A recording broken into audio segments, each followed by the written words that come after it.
श्री स्वामी समर्थ सगळ्यांना. कसे आहेत सगळे? छान आहेत ना?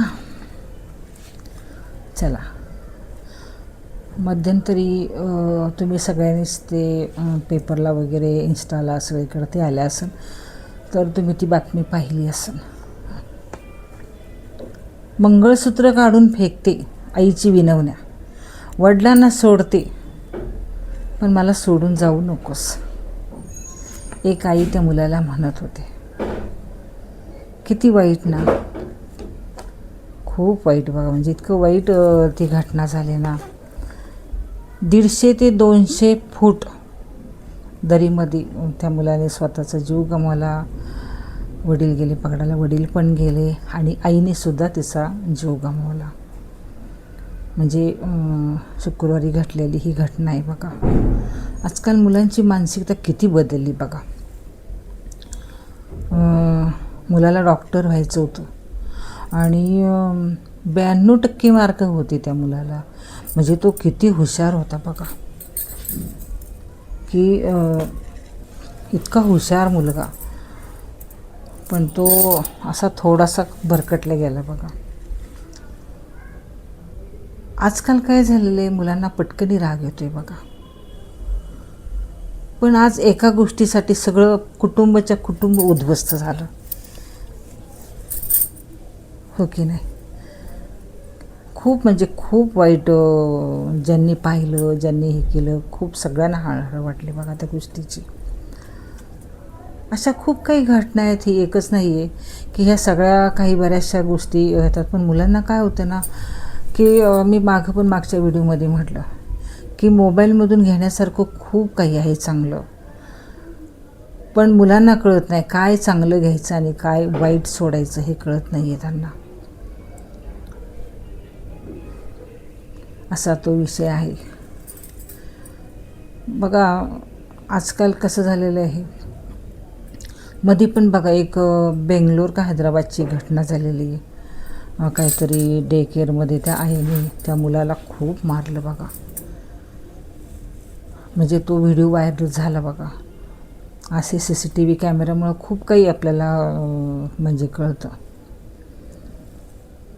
पहिलं कसं होतं बघा, शाळेमध्ये म्हणजे आज शाळेमध्ये जर मुलांना जरी टाकायचं म्हटलं आणि त्यांना काय म्हणतात शिक्षक, मारायचं नाही. म्हणजे घरी पण नाही मारायचं, शाळेत पण नाही मारायचं. म्हणजे ह्या शिक्षक लोकांनी असं ते झालेलं आहे. कारण मुलं आज काय करतील सांगता येत नाही. आम्ही मध्यंतरी असंच बागेत बसलो होतो, फिरून आलं माणूस बागेत बसतं, तर संध्याकाळची वेळ होती. बहुतेक ती मुलगी त्या मुलाला घेऊन ट्युशनवरून येऊन घेऊन बसली होती बागेमध्ये बाकड्यावरती, आणि आम्ही 4-5 जणी गप्पा मारत होतो. तर आता बघा, बागेमध्ये बसल्यानंतर एक तर भेळ येते किंवा खेळणीवाला काहीतरी घेऊन येत असतो, आणि मुलांना कसं असतं, नाही मला ते पाहिजे म्हणजे पाहिजे. तर ती आई म्हणते, अरे घरी किती आहे. मग आता घरी खाऊ होता का खेळणी होती ते काय मला नीट कळलं नाही, पण ते एवढाच शब्द बोलले आणि कशाला घ्यायचे एवढंच फक्त बोल. तर लगेच मग हां बघ, म्हणजे त्याच्या मित्राचं त्यांनी नाव घेतलं. आता ते नाव काय मला माहिती नाही आहे. बघ त्याची मम्मी आहे ना, सांगितलं ना की ती लगेच त्याचं ऐकते. मला अशी मम्मी पाहिजे नव्हती. म्हणजे तो 5वी-6वीतला मुलगा त्या आईला म्हणतो की त्या मुलांना काय वाटतं की माझ्या मित्राची आई सगळं देऊ शकते त्याला, मग माझी आई का देऊ शकत नाही, हे त्या मुलाला तिथं कळलं. पण त्याला ते कळलं नाही की आई चांगल्यासाठी सांगते आपल्याला, हे त्याला अजिबात नाही कळलं. म्हणजे इतक्या छोट्या छोट्या मुलांना रागसुद्धा किती लवकर होते बघा. पहिले बघा शाळेमध्ये शिक्षक लोक मारत नव्हते बघा. ते काय करायचे की अंगठे धरून बाहेर उभं राहा किंवा बेंचवर उभं राहा, आणि मग तो खडू आहे ना पाठीवर ठेवायचे की तो खडू पडला की ती परत ती शिक्षा असायची. म्हणजे पहिली अशी शिक्षा होती बघा. आजकाल शिक्षक लोक शिक्षा नाही करत मुलांना, खूप छान पद्धतीने शिकवतात बघा. म्हणजे इतकं छान ना की त्यांच्या चेहऱ्यावर राग नाही किंवा असं टेन्शन नाही. खूप मस्त शिकवतात. त्यांचा त्या टीचरकडं मी तर म्हणजे आमच्या गावाकडच्या शाळेत जाते ना, तर तिथं पण काही काही लहान लहान मुलं आहेत. एक बालवाडीचा वर्ग आहे, परत 4थी 5वीचा म्हणजे वर्ग आहे, तिसरी 4थीचे. ते त्या शिक्षक आहेत ना, इतका त्यांच्या चेहऱ्यावरती असं स्माईल असतं ना, की मी कधी जरी अशी जाते ना, मला आवडतं त्या शाळेत जायला. पण इतकं हसत त्या बाहेर येणार आणि हसत त्या मुलांना शिकवत असतात बघा. अजिबात रागवत नाही, मारत नाही, काही नाही. मला खूप वाटतं. मी त्यांना म्हणत असतो, मॅडम किती छान तुम्ही शिकवता, आम्हाला घरी 1-2 मुलं सांभाळता येत नाही. म्हणजे की कसा किती छान अभ्यास घेतात, मला हे सांगायचे. आणि मुलांनी पण आहे ना, मुलं पण तेवढं म्हणजे सगळं हे होतं.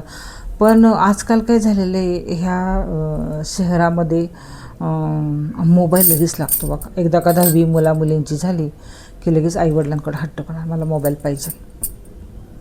म्हणजे असं त्या वडिलांनी आईने काय करायचं सांगा, कशा पद्धतीने त्या मुलांना मोठं करायचं. चांगलं सांगितलं तर मुलांना पटकन राग येतो, रागून सांगितलं तर मुलं डोक्यात काहीतरी वेगळेच विचार घेतात आईवडिलांच्या विरुद्ध.